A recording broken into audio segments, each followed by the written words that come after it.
मेधा शुरू से ही पढ़ने में होशियार और मेधावी छात्रा थी। अच्छी पढ़ाई के बाद अच्छा कॉलेज सिलेक्शन और फिर बहुत अच्छी जॉब। तूने तो मेरा नाम रोशन कर दिया मेधा। अरे लेकिन ये जो काम करने का तरीका है ना, इसे बदल ले। 18 घंटे काम करेगी तो कल को बच्चा कैसे संभालेगी? तुम्हारी तरह पागल नहीं हूँ माँ, जो बच्चे और परिवार में फंस जाऊँ। मैं तो जिंदगी खुल कर जीऊंगी।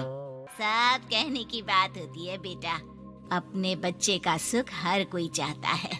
वक्त बीतता है और मेधा की शादी हो जाती है। शादी के कुछ सालों में ही मेधा एक सुंदर से बेटे की माँ बन जाती है। अरे यार, मेरी मैटरनिटी लीव खत्म हो रही है, क्या करे? माँ भी नहीं आ सकती, कैसे मैनेज करूँ? ऐसा करते हैं, इसके लिए एक केयर टेकर रख लेते हैं, वो देखा करेगी इसे। मेधा को पति की बात जंच जाती है और वो केयर टेकर की तलाश शुरू कर देती है। एक दिन उन लोगों के घर एक महिला आती है जो दिखने में पढ़ी लिखी लगती है। जी, क्या काम है आपको? मैम, मेरा नाम स्नेहा है। आपका एड देखा केयर टेकर का, क्या मैं आपके यहाँ काम कर सकती हूँ? हाँ, क्यों नहीं, लेकिन आप तो अच्छे घर की लगती हैं, फिर नौकरी क्यों?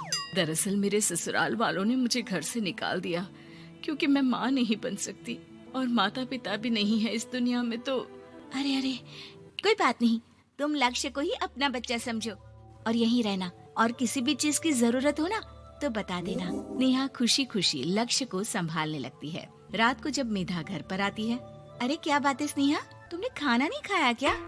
अरे दीदी, आपका बेटा टाइम दे तब ना। अरे तो जब वो सोता है तब खा लिया करो। तब तो मैं इसके पास ही बैठी रहती हूँ।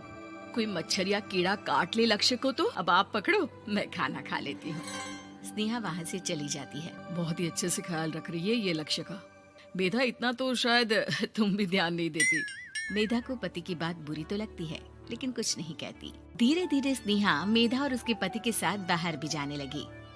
सुनो, स्नेहा को भी बाजार ले चलते हैं, वो क्या है ना, लक्ष्य को देख लेगी जब तक मैं शॉपिंग कर लूंगी। हाँ चलो, वैसे मैं चाह रहा था कि लक्ष्य को लेकर हम दोनों ही चलते। क्या यार, तुम तो फ्री में इमोशनल हो जाते हो, कितना देख लेंगे हम दोनों मिलकर, ले चलो उसे। कार से निकलकर मेधा और लक्ष्य रोड क्रॉस कर रहे थे कि सामने से कार आ जाती है। मेधा का ध्यान नहीं होता लेकिन स्नेहा तुरंत लक्ष्य को मेधा से छीन लेती है। मेधा गिर जाती है और कार मेधा को छूकर निकलती है, जिससे मेधा को खून आ जाता है। पति मेधा को हाथ देकर उठाता है। स्नेहा लक्ष्य को लेकर गले लगाई रहती है। थैंक्स स्नेहा, मैंने तो ध्यान ही नहीं दिया था कि कार आ रही है। स्नेहा का गुस्सा मालकिन पर टूट पड़ता है। अरे कैसी माँ है आप, अगर आज कुछ लक्ष्य को हो जाता तो मैं आपको कभी माफ नहीं करती। छोटा सा बच्चा है, उसे चोट लगती है तो पता है कितनी तकलीफ होती है। पति भी स्नेहा को देखने लगता है कि उसे क्या हो गया। मेधा को स्नेहा पर काफी गुस्सा आ जाता है। घर आकर कहती है, देखो स्नेहा, माना तुम लक्ष्य को बहुत प्यार करती हो, लेकिन वो मेरा बेटा है, मैं कभी जानबूझकर उसके साथ बुरा नहीं कर सकती, समझी? मुझे माफ कर दीजिए, मैं लक्ष्य को लेकर कुछ ज्यादा ही सेंसिटिव हो चुकी हूँ। मैं ध्यान रखूंगी कि आगे से ऐसा ना हो। मेधा का मन स्नेहा से अब हटने लगा था। एक शाम मेधा ऑफिस से घर आती है कि लक्ष्य उसे दिखाई नहीं देता और ना ही स्नेहा। वो स्नेहा के कमरे में जाती है जहाँ दोनों सो रहे होते हैं। अरे स्नेहा, लक्ष्य को आज इस कमरे में क्यों सुला दिया? दीदी, मुझे नींद आ रही थी, ऐसे में उसे कमरे में अकेले लिटाना मुझे ठीक नहीं लगा। मेधा बच्चा उठाने लगती है कि स्नेहा टोक देती है। रहने दीजिए ना दीदी, सो रहा है, फालतू में नींद खराब हो जाएगी। मेधा को गुस्सा आ जाता है और वो बच्चा उठाकर वहाँ से चली जाती है। अगले दिन मेधा स्नेहा को बुलाती है, साथ में एक और लड़की खड़ी होती है। स्नेहा, अब तुम अपना कुछ और देख लो, हम लोगों को नई केयर टेकर मिल गई है, तुम इस हफ्ते घर छोड़ देना। स्नेहा का मन लक्ष्य को छोड़ने का नहीं करता, लेकिन नौकरी तो नौकरी होती है ना। स्नेहा घर से चली जाती है। धीरे धीरे महीने और साल बीतते जाते हैं और लक्ष्य एक नौजवान लड़का हो जाता है। लक्ष्य, आज मुझे मंदिर जाना है, ले चलोगे? ठीक है माँ, एक काम करके अभी वापस आता हूँ, तब तक आप और पापा दोनों तैयार हो जाइए। दोनों तैयार होकर बैठ जाते हैं लेकिन लक्ष्य काफी देर तक नहीं आता। अरे मेधा, फोन तो करो लक्ष्य को, देखो क्या हो गया उसे।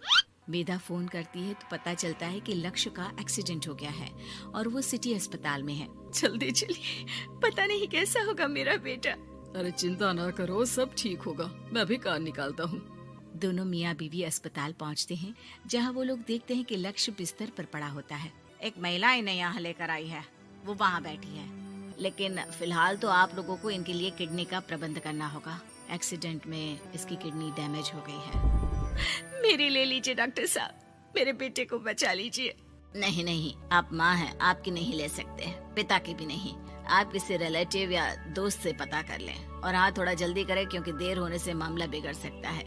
मेधा बैठकर रोने लगती है कि वहाँ डॉक्टर आ जाते हैं। जिस औरत ने आपके बेटे को यहाँ भर्ती कराया था वो अपनी किडनी आपके बेटे को देना चाहती है। हाँ? कौन है वो? कहाँ है वो? तभी वहाँ स्नेहा आ जाती है। स्नेहा तुम? मैं लक्ष्य को पहचान नहीं पाई थी, लेकिन आप लोगों को देखकर समझ गई कि ये लक्ष्य है, इसलिए वापस आ गई। मैं अपनी किडनी आपके बेटे को देना चाहती हूँ। मेरी अपनी तो कोई औलाद नहीं, लेकिन लक्ष्य में मैंने हमेशा अपना बच्चा देखा। तुम धन्य हो स्नेहा, जो इतने साल में भी लक्ष्य को भूल नहीं पाई। सही मामले में तो वो तुम्हारा ही बच्चा होगा, क्योंकि जन्म भले ही मैंने दिया हो, लेकिन आज तुम उसकी जिंदगी बचा रही हो। वीडियो को यहाँ तक देखने के लिए बहुत बहुत धन्यवाद आपका। इसी तरह की वीडियो देखने के लिए अगर फेसबुक में देख रहे हैं तो फॉलो करिए, और अगर यूट्यूब में देख रहे हैं तो सब्सक्राइब करिए। लाइक करना ना भूलिए, और वीडियो कैसी लगी कमेंट में ज़रूर लिखिए। धन्यवाद। राधे राधे।